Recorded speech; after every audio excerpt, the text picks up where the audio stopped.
mas que seja sempre feita a vossa vontade, acima de tudo, graças a Deus. Então, nesse momento, nós vamos saudar o nosso querido Evaldo Raia, passando a palavra a ele, e que ele faça para nós um estudo muito gostoso, e que certamente será, hein? Eu também vou torcer por isso. Que o olhar amoroso do nosso benfeitor Eurípides Barçanufo encontre abrigo no nosso coração. Porque a gente aprende com o transcorrer das nossas atividades na doutrina espírita que a espiritualidade é incansável em nos oferecer o abrigo do seu coração.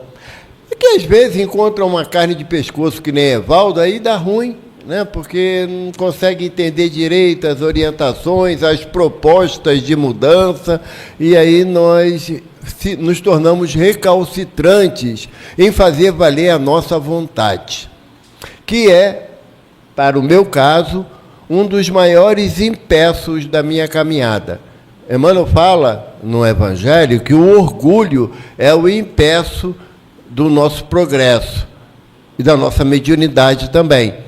E o Evaldo é ser cabeça dura, de ter dificuldade de entender. A única forma que a espiritualidade encontrou de me ajudar de forma sistemática é fazendo palestra. Que aí eu tenho que estudar. E quando você estuda, você é invariavelmente atrelado à questão da coerência. Sabe? De você dominar determinada vírgula do Evangelho e você fala, é para mim. Se é para mim, então eu tenho que aplicar na minha caminhada. É muito fácil chegar aqui à frente e ditar normas de conduta para vocês.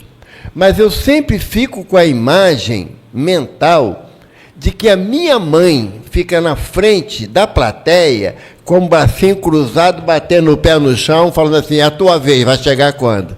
Então, me tira sempre aquela percepção do você faz. E aí passa a entrar o nós devemos fazer. A proposta do professor Eurípides de trazer, a pedido de Maria, o estudo do Evangelho permanentemente, não é porque quer classificar doutrinas religiosas como sendo norma de conduta, não. É que o Evangelho é a única bússola que nós temos que nos levará ao patamar da alegria, que é a consciência tranquila. Não é um aspecto, eu sempre tenho oportunidade, eu falo isso. A proposta do Evangelho de Jesus não tem nada a ver com religião. Nada a ver. A religião é uma criação humana. A proposta de Jesus é uma proposta de ação intelectual. Amar até os inimigos. Já tentou? A pessoa está desarvorada, lhe agredindo, e você fica em silêncio e em prece.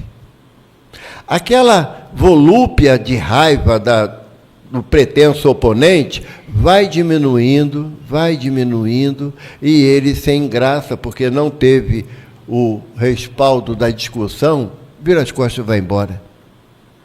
Agora, no entanto, se você quiser rebater, a coisa às vezes dura 3 encarnações, não é? As discussões.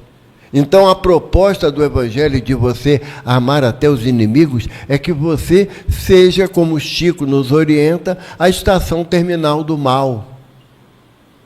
Você não sabe, Sônia, o que o Ronaldo, está ali sentado, falou para mim no outro dia. Mas foi muito duro comigo. Aí a Sônia, que não sabe quem é o Ronaldo, fala assim, está ali, está lá no meio lá. Aí a Sônia não sabe quem é o Ronaldo, fala, poxa, mas o Evaldo é um doce de candura. Não me conhece, né? Aí, se minha esposa estivesse aqui, eu não poderia falar isso, que ela ia fazer assim com o dedinho. Mas, quando eu levo adiante uma agressão, uma ofensa, um pensamento desagradável, eu não estou sendo a estação terminal do mal. Eu estou propagando o mal, porque a Sônia não conhece Ronaldo, a ponto de saber que Ronaldo não faria isso. Mas ela, acreditando na minha palavra, nutre um sentimento desequilibrado por Ronaldo. A responsabilidade é de quem? Da Sônia ou do Evaldo? Então, a proposta do Chico de nós sermos a estação terminal do mal é no sentido de que quando você toma conhecimento ou sofre a ação do mal, de quem quer que seja, você se recolha na prece.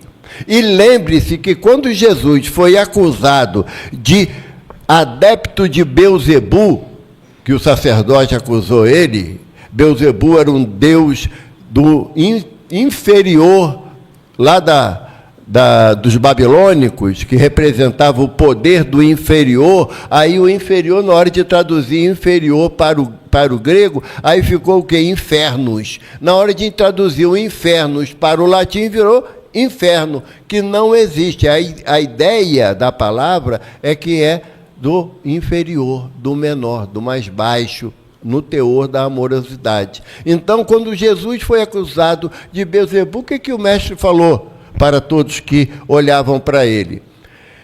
Caso eu fosse adepto da doutrina de Beelzebu, eu estaria dividindo o seu reino, porque tiro das suas artimanhas aqueles que desconhecem o amor de Deus.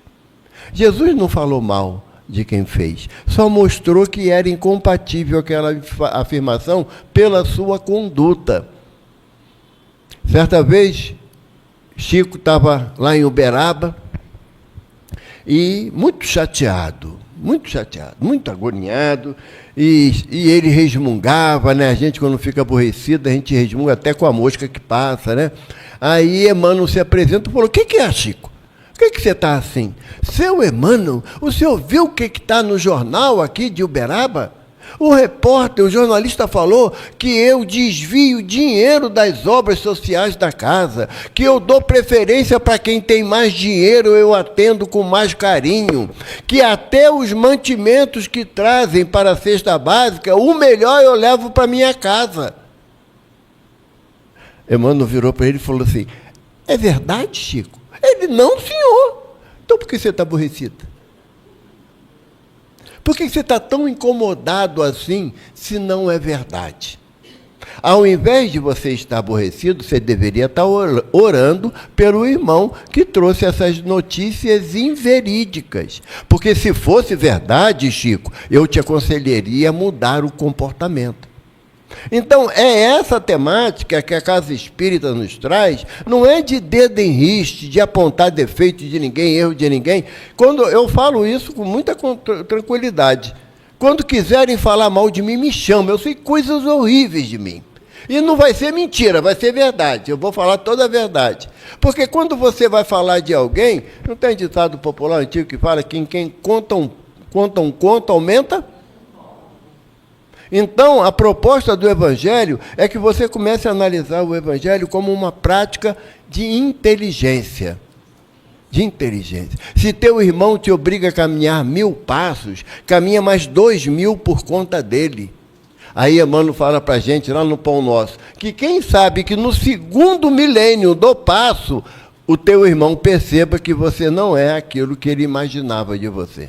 É lindo. O Evangelho é lindo por isso, porque ele atinge a nossa percepção intelectual dentro do nosso patamar de entendimento. Porque quando você vai falar de alguém elogiando as atitudes benéficas dele, você analisa, às vezes a pessoa, tem alguém que olha para você e fala assim: não é tudo isso não. Tudo isso não. Eu conheço ele. Normalmente é alguém que não teve os desejos satisfeitos por aquele de quem está se falando. Porque nós temos muita dificuldade de aceitar que se elogia alguém para você, que não seja você próprio. É o danado do egoísmo e do orgulho. A nossa trajetória dentro da doutrina espírita é de esclarecimento. Eu falo, sabe, Sônia, que quando eu vou numa casa pela primeira vez, eu fico preocupado de não ser mais chamado. Porque eu não sei fazer firula. Eu vou interpretar o Evangelho como se fosse para mim, na minha vida cotidiana. E, lógico, diante da necessidade de levar essa adiante, eu vou falar para as pessoas que estão ouvindo. O tema de hoje está lá na questão 918. é algo que eu não tenho a mínima ideia do que seja, mas eu tenho que falar, né? Quem sabe que por osmose eu vou aprendendo que é o homem de bem. Eu conheço homens de bens, sabe, Paulinho? Conheço homens de bens. Homem de bem, quando você vai falar, eu particularmente eu vou falar de homem de bem, eu vou lembrar invariavelmente de Dr. Bezerra, professor Eurípides, não é? Tia Gorina, não é? Chico, Divaldo, que são espíritos... Hã? A Meimei é fora de série, né? Meimei, falar de Meimei, você pergunta para Arnaldo, Arnaldo, como é que era Meimei? Ah, é uma paixão incomum, né? Então, quando você vai falar de homens de bem, você normalmente, nós falamos daqueles que deixaram exemplos consistentes da sua caminhada nesse sentido.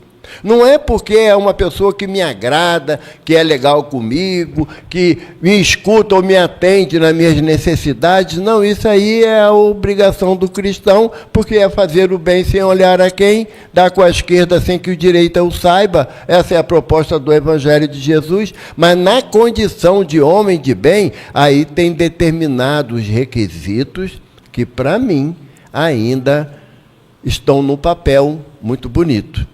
Porque é um dos únicos temas que estão no Livro dos Espíritos e também no Evangelho segundo o Espiritismo. Lá no capítulo 17, no item 3, tem um tópico que Kardec coloca como homem de bem.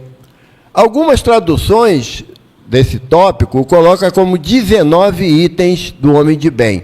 A de Guilom Ribeiro coloca 18. Então, para eu não passar mais uma vergonha, eu prefiro do Guilom, que são só 18. Do professor Herculano Pires são 19, eu deixo de lado. Mas o que mais me impacta na tradução de Guilom Ribeiro é o último parágrafo do item, Maria. Sabe por quê? Que ele fala assim: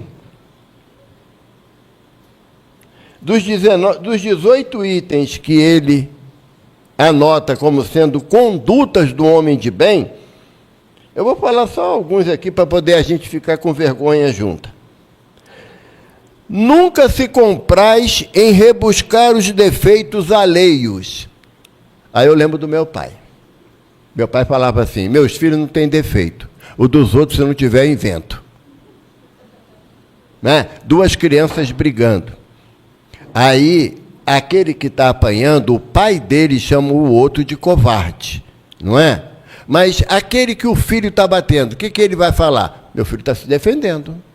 A gente, ao invés de chamar as crianças, tentar passar para ela uma noção de sociabilidade, de urbanidade, de respeito ao coleguinha, a gente puxa a brasa para a sardinha da gente. Está errado? Não, está muito errado. Porque o nosso conceito, que a doutrina nos oferece, é que, como diz Calil de Brancalil, nossos filhos não são nossos. Na nossa casa, nós temos um trabalho lá de tratamento espiritual com a coordenação do Dr. Herman Coates.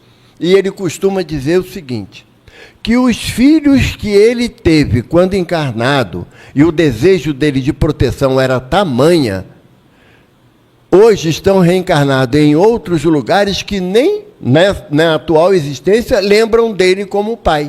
E não é uma realidade, é uma realidade que a gente enfrenta com muita consistência. Então, por que eu vou passar a mão pela cabeça dos meus filhos, não orientando eles como espírito, e não como filho do Evaldo? Como espírito, porque a minha responsabilidade, embora eu ainda tenha diversos conceitos que não me associam como um homem de bem, mas eu tenho a responsabilidade de passar os exemplos adequados para os meus filhos, para que eles saibam como se conduzir. Hoje em dia, os jovens costumam dizer que o negócio de ter filho está muito complicado. Hoje em dia está muito complicado. Mas quando eu era jovem, eu fui jovem. Pode crer. Meu neto não acredita, não. Viu uma foto minha, eu tinha uns 30 anos. Eu falei, é que o vovô, ele nunca. Você já nasceu velho. Eu falei, tá bom. vovô compreende, concorda. Mas quando eu era jovem, eu tinha que passar os conceitos para minhas filhas, que eu tenho 4 filhas biológicas, eu tinha que passar o conceito para elas de quê? De uma conduta moral adequada. Não é naquela base de que bateu, levou, né? Ou então a minha geração era, não leva desaforo para casa. Se chegar em casa chorando porque apanhou, o que vai acontecer? Você vai criar seu filho assim? Você vai incitar a violência? Então, nós temos que ter cuidado, porque quando o Kardec coloca aqui que nunca se compraz em rebuscar os defeitos alheios, nem anda em evidenciá-los, se a isso se vê obrigado, procura sempre o bem que possa atenuar o mal.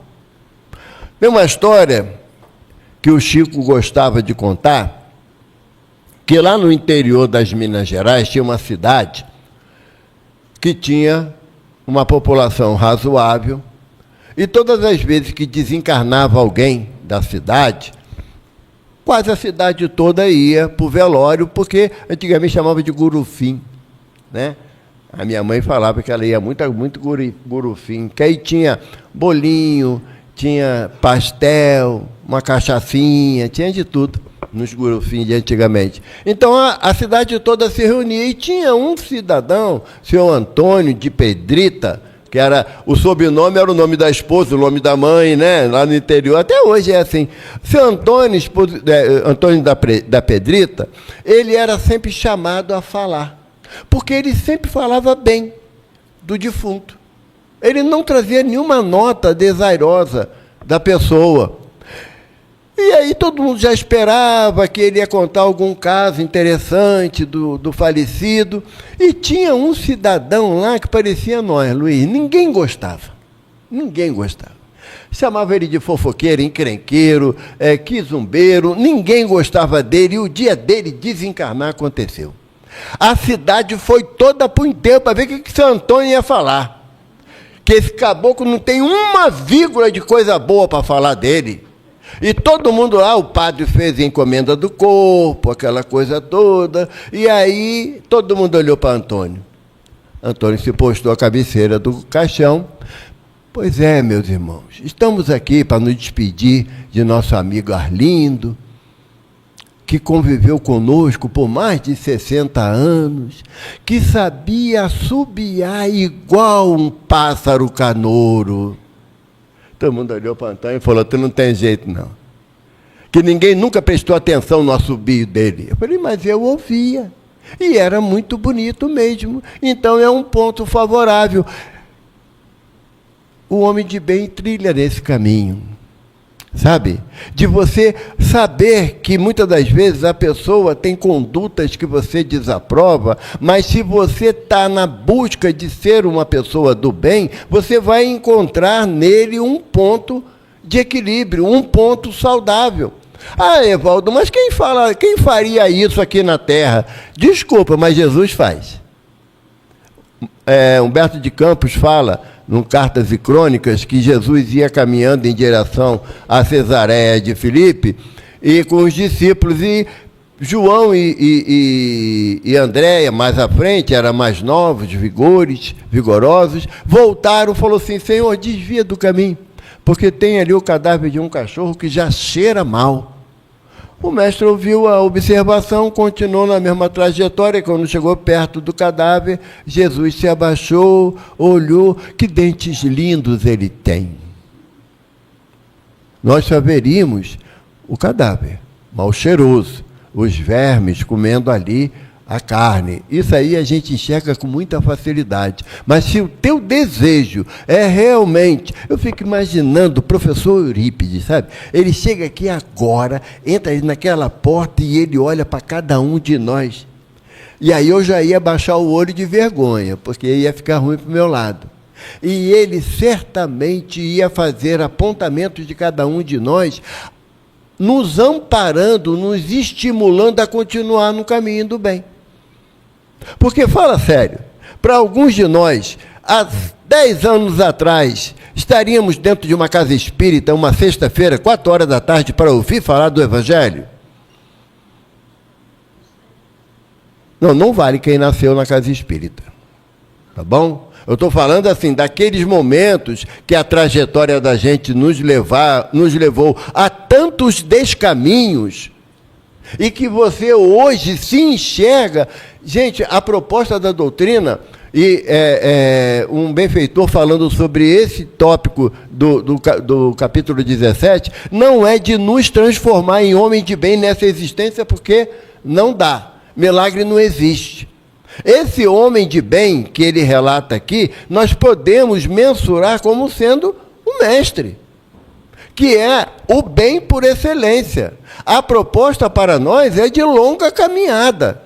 Emmanuel fala para a gente, no A Caminho da Luz, que os sistemas solares que Jesus fez a sua evolução não existem mais. Você vai lá, para os estudiosos, os astrônomos, eles dizem que um sistema solar dura, em média, de 10 a 12 bilhões de anos. Então, o Emmanuel fala que os sistemas solares que Jesus fez a sua evolução não existem mais, ou seja, ele criado simples e ignorante, igual todo mundo, fez o seu progresso moral, intelectual e chegou à condição crística. Aí o Evaldo, para poder ajudar na matemática de doido que ele tem, eu estipulei que foram 3 sistemas solares. 3. Ou seja, 30 bilhões de anos. O planeta Terra está na 2ª série do processo de progresso dos planetas. O primeiro ano é plano primitivo, o segundo, plano de prova e expiação. Estamos no 2º ano. E você já acha que pode ser o homem de bem na extensão da proposta que o senhor Allan Kardec traz para nós no Evangelho? Queira Deus que você consiga. O sentimento que eu vou nutrir, se você conseguir, é inveja. Porque eu sei que para mim está ruim para caramba. Porém, eu também sei que é uma proposta de uma tentativa diária. Você diariamente, você lutar contra as suas imperfeições, com as suas dificuldades. Porque se eu consigo, Joana de Anjos fala para a gente isso, o reflexo do ego, né? Eu leio o livro de Joana, depois fico com raiva, mas eu leio. O reflexo do ego, o que é o reflexo do ego? Toda vez que você identifica o defeito em alguém, é porque ele está gritante em você. Então, eu agora estou achando todo mundo lindo e maravilhoso. Sabe? Não tem mais ninguém orgulhoso, egoísta, prepotente, arrogante, invejoso. Não tem, porque isso daí para mim é muito ainda tátil na minha caminhada como espírito imortal. Então, a proposta de ser um homem de bem é, repito, proposta, é um caminho gradual. Gradual. O Emmanuel fala para nós, numa mensagem para o Chico, no livro, se eu não me engano, é O Consolador. Emmanuel diz que o processo de progresso para nós, cada existência, nós avançamos uma vírgula, Luiz. Uma vírgula. Não dá para querer avançar um ditongo, um tritongo, entende? Não dá, é uma vírgula. Sabe por quê? Porque a lei é muito dura? Não, é porque a nossa disposição de mudar comportamento varia de um para o outro ao infinito. Eu encontro pessoas que falam assim para mim: eu não consigo sentir raiva de ninguém. É bonito, não é? Não é, Semira? Não é bonito ouvir isso? É muito bonito, porque quando eu estou dirigindo meu carro aqui na freguesia, na Taquara, eu tenho que lembrar disso a todo instante. Porque a minha vontade é sair do carro e sair empurrando os outros que estão na rua que não anda. Doutor Herman, numa mensagem uma vez lá, me deixou uma vergonha danada. Ele falou que a parte do carro que eu mais gosto, foi nominal, a parte do carro que eu mais gosto é a buzina. Aí eu olhei para a buzina do carro e falei: vou botar 2 taxinhas ali, né? Para quando for bater, dói. Aí eu lembrei que a Ivana dirige o carro mais do que eu e ela não tem culpa, né? Aí eu falei: não. Aí toda vez que eu vou buzinar, me vem a imagem do alemão na cabeça e eu tiro a mão. Mas se os espíritos não apontarem aonde é a nossa dificuldade, não esperem elogios da espiritualidade. Não esperem. Não é compatível com um benfeitor ficar alimentando o ego de ninguém. se ele não vai elogiar, ele também não vai afundar na lama da nossa dificuldade. Tem mais jeito não. Você não tem mais jeito. Agora seu caminho é morro abaixo. Nenhum benfeitor vai falar isso. Eu gosto muito da mensagem que está no livro Ave Cristo, da nossa Blandina, que é a nossa Meimei. Estava com 12 para 13 anos, uma tuberculose galopante. O pai dela, Tassiano, inimigo do cristianismo. E Blandina, nos momentos já finais da sua jornada, ela com aquela tosse, hemoptise, né? Aquela tosse sanguinolenta, e ela falando o nome sagrado de Jesus, que a pudesse amparar apesar das suas deficiências. E aí Tassiano fala, também tu serás roubada de mim pelo maldito carpinteiro. Blandina fala uma frase para ele, para o pai, que eu gravei no meu coração como minha esperança. Pai, Jesus é o amor que espera sempre. Sabe, isso faz tanto sentido da missão do Mestre, da nossa caminhada, porque quando ele fala, vinde a mim todos vós que estáis cansados e sobrecarregados, que eu vos aliviarei, a gente pode contar com ele. Sabe, ele não é homem para mentir, para virar as costas quando você pisa na bola. Às vezes que a gente tropeça no nosso caminhar, rala o joelho, não tem ninguém, muitas das vezes, para te ajudar a levantar, ele vem. Ele vem, sabe? Vem na figura do professor Eurípides, na figura de Chico, do irmão José, vem. Esse é a tarefa do homem de bem. É amparar em qualquer circunstância. Em qualquer... Teresa d'Ávila, né, um espírito de grande elevação, conta a história que ela estava saindo do mosteiro onde ela se abrigava para ir a uma vila próxima para comprar mantimentos e também auxiliar algumas pessoas do vilarejo. E ela tinha que atravessar um córrego, um pouquinho rápido, mas que ela, levantando a saia, conseguia passar sem dificuldade. Só que na noite anterior tinha chovido muito na cabeceira do córrego. E quando ela chegou para atravessar, veio aquela cabeça d'água, né, aquela enxurrada, e a levou de rodão, e ela naquele desespero, valei-me Nosso Senhor, valei-me Nossa Senhora, e nisso um tronco surge, à frente dela, ela se agarra no tronco, quando ela olha, vem Jesus em pé no tronco. Aí o mestre fala para ela, viu, Teresa, como eu cuido bem dos meus amigos? Aí ela devolve. É por isso que o senhor tem poucos, né, mestre? Porque você só vai reconhecer o amparo de Jesus na dificuldade, gente. É nessa hora em que o peito aperta, a lágrima amarga desce, que você vai reconhecer o amparo de Jesus, o abraço fraterno de Maria. Sabe, a mão estendida de Eurípides e fala assim para a gente, vamos que eu vou junto contigo. O homem de bem tem como finalidade não enaltecer as suas qualidades, não. É amparar aquele que está com dificuldade de caminhar. Porque nós vamos encontrar, na nossa trajetória, não é só familiar, não é só parente, não. Nós vamos encontrar pessoas na nossa caminhada. Eu sei que aconteceu com alguém de você estar dentro do metrô, dentro do trem, dentro do ônibus, a pessoa olha para você e dana desabafar as dores dela. E você nunca viu a pessoa. A pessoa desabafa as dores que você chora junto com a pessoa, porque você não enfrenta esse tipo de dificuldade. E quando termina, chega a hora de você descer do transporte, a pessoa fala assim, você foi um anjo na minha vida. Porque você ouviu. Sabe, o homem de bem está sempre pronto a auxiliar, sem colocar condições.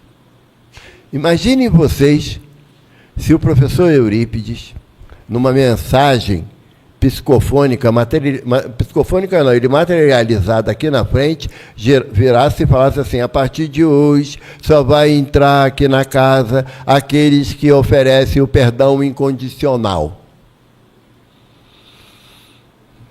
Outro palestrante estaria aqui, com certeza. Porque nós ainda lutamos com as nossas dificuldades. Nós sermos trazidos para a casa espírita não é para transformar ninguém em santo, não. Perca essa percepção. Fuja dessa ilusão. Jesus fala: esclareça-te com a verdade, que a verdade te libertará. André Luiz fala lá em Nosso Lar: esclareça-te com a verdade antes que ela te surpreenda. Porque nós, na nossa análise, que é lá na 919, Santo Agostinho propõe isso, né? Fazermos uma análise à noite do nosso dia. Eu não consigo terminar minha prece se eu estiver deitado. Não consigo. Aí eu tenho que fazer prece como? Em pé. Não, sentado não, em pé, do lado da cama. Aí Ivana fala assim: o que foi? Eu falei: estou rezando. Aí ela me deixa quieto. Porque se eu sentar, eu durmo também. Porque a gente tem a nossa atividade do dia a dia. Caso vocês não perceberam, eu já não sou mais adolescente. Então, o desgaste é mais acentuado. Então, quando eu vou fazer a minha análise, eu tenho que fazer a análise como? De pé. E eu não consigo me enganar. A ponto de dizer assim: não, estão falando que eu fiz isso, mas não fiz. Aonde está escrita a lei de Deus? 621. Né? Aí eu gosto da 621A. Se a lei de Deus está na consciência, por que então a necessidade de divulgá-la, de falar dela? Aí os benfeitores dão para mim a resposta mais dura do Livro dos Espíritos. Porque o homem a esquecera e desprezá-la. O desprezo, fala Dr. Erma, é um tipo de ódio. Sabe? Quando você fala assim: para fulano eu dou o meu desprezo. Você está dizendo que odeia ele. Odeia, que é o sentimento mais pernicioso que alguém pode carregar. Ele odeia. Porque na mensagem de hoje, o irmão José fala que muitas das vezes nós elencamos os nossos inimigos, mas não admitimos a nossa parcela nessa inimizade. Não admitimos. Uma vez um benfeitor falou para nós lá na reunião que a proposta do perdão, nós sabemos, né? A 886, como Jesus entende a caridade: benevolência para com todos, indulgência para o erro do semelhante e perdão incondicional. Show! Show! Luiz Fernando se esforça em perdoar, sinceramente, do coração dele. Eu conheço a peça. Do coração dele. Mas, muitas das vezes, o ato de oferecer o perdão é mais por orgulho do que por sinceridade. Eu sou bom, eu te perdoei. Você fez isso comigo, mas eu te perdoei. Agora, quer demonstrar realmente que você absorveu o sentimento do perdão? Pede perdão a alguém que você sabe, no seu íntimo, na sua consciência, porque Emmanuel fala que a consciência é um juiz incorruptível. Então, no teu íntimo, você vasculhando com sinceridade, você vai falar assim: pisei na bola com fulano. Aí o Evaldo já falou assim: ele não merece, mas eu vou pedir perdão. Que a gente faz, mas faz com condições, né? Execrando a figura do outro. O pedido de perdão, ele é uma ação que tem que gerar a sinceridade. Jesus fala para nós o sacrifício mais agradável a Deus. Está no Evangelho segundo o Espiritismo. Jesus diz o quê? Que quando fordes oferecer, trazer uma oferta ao templo, e lembrar, olha a palavra de Jesus, gente, a gente se apaixona, né? E lembrar que teu irmão tem alguma coisa contra você, não é você contra o irmão, não, é ele contra você. Deixa a oferenda lá, volta, se reconcilia com teu irmão, depois faz a oferta. O que Jesus está falando? Um plano de prova e expiação. Você é vítima por quê? Qual é o teu conceito de vitimização? É que sempre todo mundo está errado e só eu que estou certo. É possível isso? Não. Não é num plano de prova e expiação, não é. A página do irmão José é clara nesse aspecto. Porque muitas das vezes, na nossa casa, nós temos reunião mediúnica de educação mediúnica e temos a reunião que era chamada de desobsessão. E por orientação passamos a chamar de enfermagem espiritual. Por quê? Porque na enfermagem espiritual você vai tratar tanto o autor quanto a vítima. Certo? Chega 2 pessoas baleadas no hospital. Uma baleou a outra. Os médicos vão falar o quê? Bom, já se balearam, o problema é deles, eles que se virem? Não, eles vão dar, diante do juramento de Hipócrates, eles vão dar toda a atenção aos 2 feridos, não é? E aí também tiramos a terminologia de obsessor, não usamos mais esse termo lá na casa. Usamos a terminologia de amigo incompreendido. Porque sabe por quê? Porque se você estiver passando ali na Rodrigues Caldas e um espírito passa cruzando com você, fala assim, eu não fui com a tua cara, eu vou obsediar ela. Não é possível. Os espíritos dizem a Kardec que não é possível. Kardec pergunta assim aos benfeitores da humanidade: pode um homem mau, associado a um espírito mau, fazer mal a alguém? Resposta dos benfeitores: não, Deus não permite. O que nós vemos então? O reencontro de inimigos do passado que, ao se reconhecerem, entram novamente em disputa. Em disputa.